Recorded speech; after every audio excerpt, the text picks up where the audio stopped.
So this is the last section of this chapter, sex-linked genes. So when you say that there's a sex-linked gene, it just means that the gene is found on a sex chromosome, and in this case, it's going to be the X chromosome. The word sex-linked really means the X chromosome, even though X and Y chromosomes both determine sex. You can see how the Y chromosome is just much, much smaller than the X chromosome.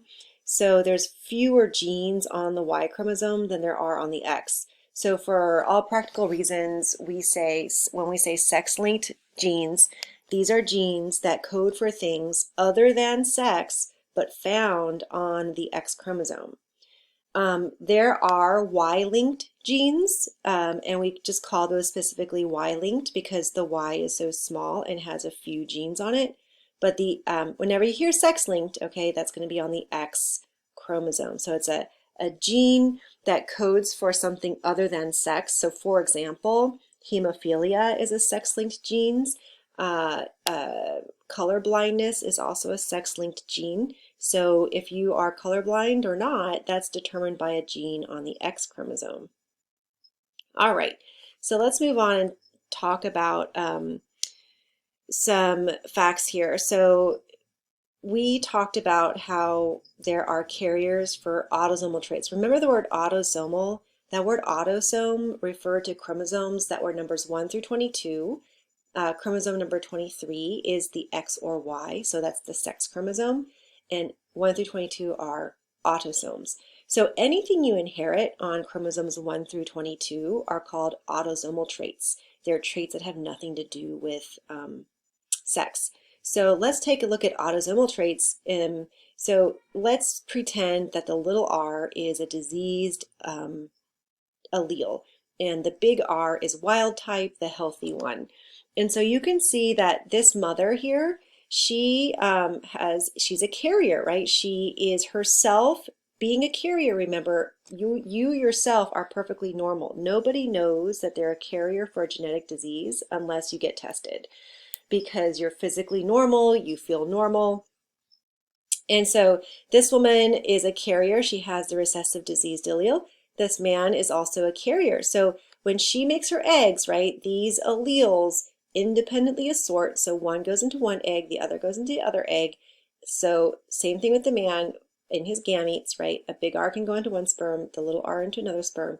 And then these are the possible outcomes, right? They're not going to have 4 kids, 1, 2, 3, 4. They all fall into place, but these are just the possibilities of what they can get. And so you can see that even though you have 2 normal parents, you can have a 25% chance, right? 1 out of 4, 25% chance of having a child with that recessive disease. Okay, so when you say sex-linked traits, we can also talk about carriers for sex-linked traits as well. So here's the sort of deal with sex-linked Punnett Square problems. When you see the problem and it says sex-linked, now you must use X's and Y's. So the X, a woman here has 2 X chromosomes, so she has, and that's what makes her a woman, right? The 2 X's. A man has an X and a Y chromosome, okay? So remember, sex-linked means on the X chromosome. So whatever you're looking at, in this case, we just use a capital big N for normal. So this is the same thing. Capital letter means dominant, lowercase letter means recessive. So let's look at what we have here. We have a woman, because we see 2 X's, and she has the normal copy of the gene we're talking about on one X, and the normal copy of the gene on her other X. So that's indicated by the superscript. Now let's look at the man. The man, so affected means he has, in this case, let's call it a disease, right? So he has a disease. Let's call it color blindness, right? So he inherited 1 little n on his X chromosome. So he is colorblind because he does not have another X to mask his recessive N. This goes to the point where in the outline under sex-linked genes, number 1, males express sex-linked traits more often than females. Why? So this is the reason why. Males, because males have to be XY, they only have one X. So they're going to express whatever they inherit on that X. If they happen to inherit the recessive allele, they have the disease. If they inherit the normal allele, then they're normal. The advantage, I guess, for women is that in terms of sex-linked diseases, is that there are two X's. So even if a woman inherited a little n in this X, as long as she has a big N on her other X, she's going to be normal, right? She's going to express the dominant allele, the phenotype that's dominant. She's not going to express the disease. However, you can call her a carrier, right? Because she's going to, in this scenario, we're imagining that this is a little n. So if that were the case, she would be a carrier, but she would be unaffected herself. All right, so that's the reason. Males across the planet, in terms of sex-linked genes, they are more susceptible to show sex-linked traits or sex-linked disorders or sex-linked diseases more often than females because they just have one X. Whatever they have, whatever the allele is on that X, recessive or dominant, they're going to show it. They don't have that other X to mask a recessive trait. Okay, so I already explained number 2 on your outline. A carrier is someone who has the recessive allele but does not express it. However, they can pass it along to their offspring. And we talked about number 3, the autosome, and we talked about sex chromosomes. Okay, so let's look at how we would work a sex-linked Punnett Square problem. So in this scenario, we have a homozygous dominant woman, and we have a man who has the recessive X. So we don't say homozygous or heterozygous in this case because the 2 chromosomes are not the same.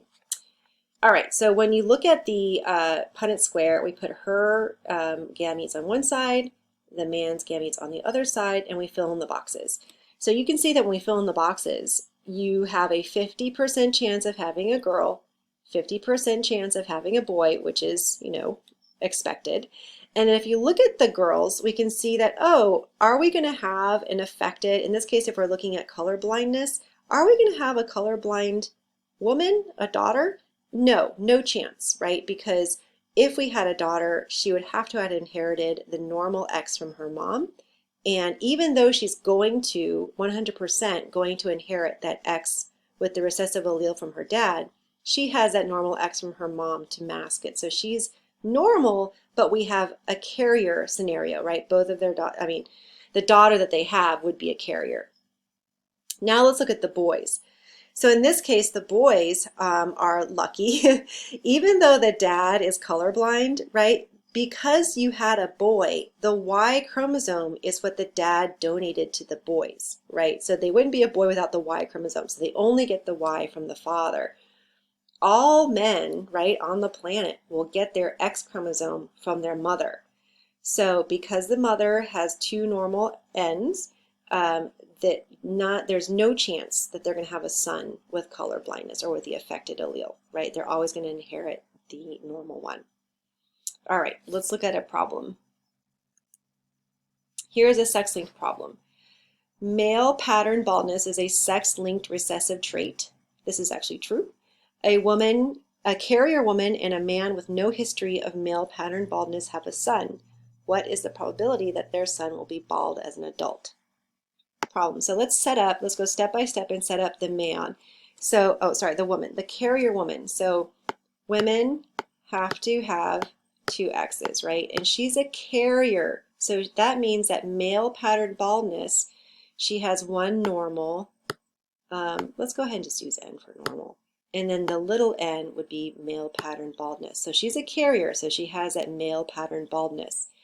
And we're going to cross her with the man, right? So the male has no history of male pattern baldness.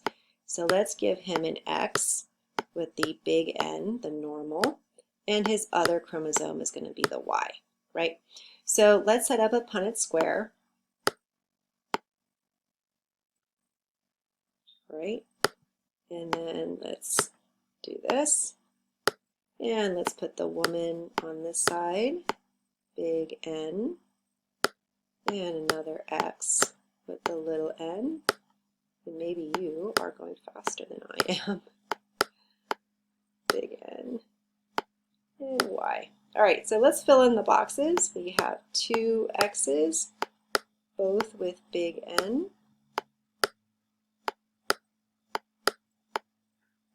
And then we have this box is X. I like to always put my big letters first. It's just what I do. So there's two X's, big N, little n. And then here is a box with a big N and a Y. And then here is an X with a little n and a Y. All right, so the question says, what's the probability that their son will be bald as an adult, so have the male pattern baldness? So let's take a look at their sons, right? So here are our XY boxes. We have one son that inherited a normal N, so no baldness there, and one son that inherited a little n, so male pattern baldness here. So because they have a 50-50 chance of having a boy, right, we're looking at only the boys. So let's just look at the boys. Of the boys, if they had a boy, what percentage would be well, what's the probability that their boy would have male pattern baldness? 50%, right? Half of their boys would have a probability of having male pattern baldness. Okay, so let's look at the girls just to be, just to talk about this. So we have 50% can be a girl. This genotype here is completely normal. This genotype here is also completely normal. She's a carrier for male pattern baldness. So if they had a daughter, they had a 50% chance of having a carrier that could pass male pattern baldness on to the next generation. Okay, so what's interesting here is that men, right, they're going to inherit all of their sex-linked traits from their mother, as I mentioned before in the previous, right? So the X's that the boys inherit, the males inherit, will always be from the mom. So if you are a man or male, right, and you are wondering if you are going to be bald and have this male pattern baldness, you don't look to your dad and see if he's bald. You actually look to your mom's dad. If your mom's dad has male pattern baldness, then maybe you should start worrying. But other than that, you don't look to your dad. You look to your mom. All right.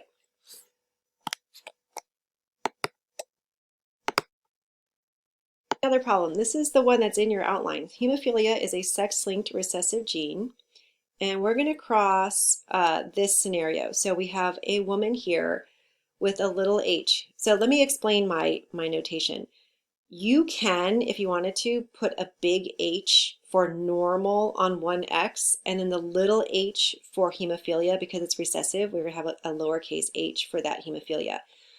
I tend to leave the normal one alone, so I don't put the big H on my X's just because it gets very messy. But let's go ahead and use the big H because you guys are beginning and we want to make things very, very clear. So we can go ahead and put a big H here just to say like this is our normal X. And then, so then we have this scenario here. So since I didn't notate it with the recessive, let's just go ahead and give it a big H. So is the woman here a hemophiliac? Right, so take a look. Your answer should be no, she's not. She's a carrier for hemophilia. She has the recessive allele, but she herself is not a hemophiliac. Is the father a hemophiliac? No, right? He has the wild type dominant gene here, or I should say allele. All right, so let's go with the problem. What's the probability that a son of theirs will be a hemophiliac? So let's go ahead and put the woman, her gametes here, and I don't know what this is, I'm sorry. So X, little h, X, big H, okay.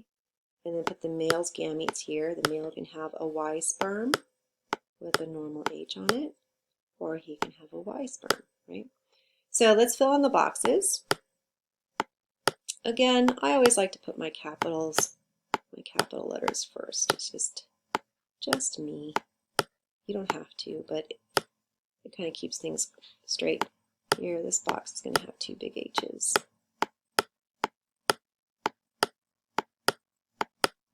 You can hear my laptop. Okay, so this box is going to have a little h and a Y.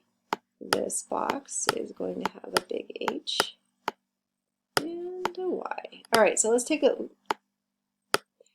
look at their sons, right? Because the question asks you for a son. So just take a look at these two boxes, and what's the probability that they're going to have a hemophiliac son? 50%, right? So out of their boys, this box shows you that they do have a 50-50 chance of having a hemophiliac son. They also have a 50-50 chance of having a normal son. How about a daughter? So let's look at the daughters. There is 0 chance that she's going to have hemophilia, because even though she inherited a diseased allele from her mother, she gets that normal allele from her father, and this is dominant to the recessive, so she's going to be normal, although she will be a carrier and pass it on, but she herself will not be hemophiliac. So the answer here is 0%. A daughter with hemophilia, 0%. Okay, so this is a little bit of an indication of why males tend to show the sex-linked recessive diseases more often than females, okay? Just because they don't have that extra X to mask a recessive allele if they happen to inherit one. Okay.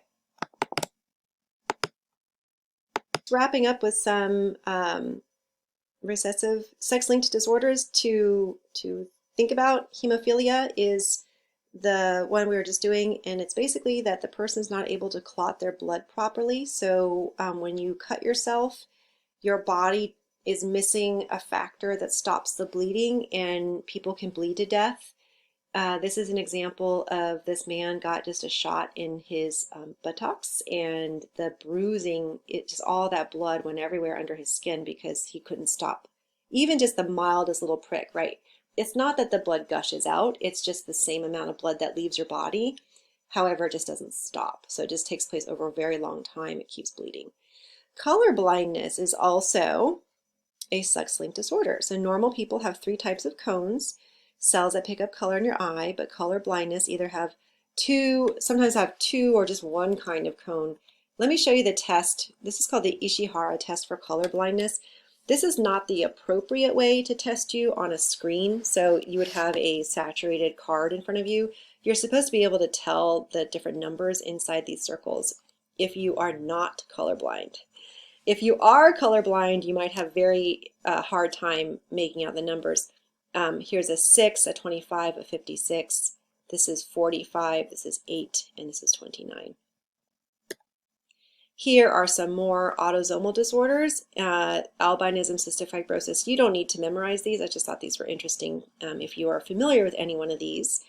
And then here, remember some disorders are dominant. Achondroplasia, we mentioned that before. Alzheimer's, Huntington's, hypercholesterolemia. There was an example on that one.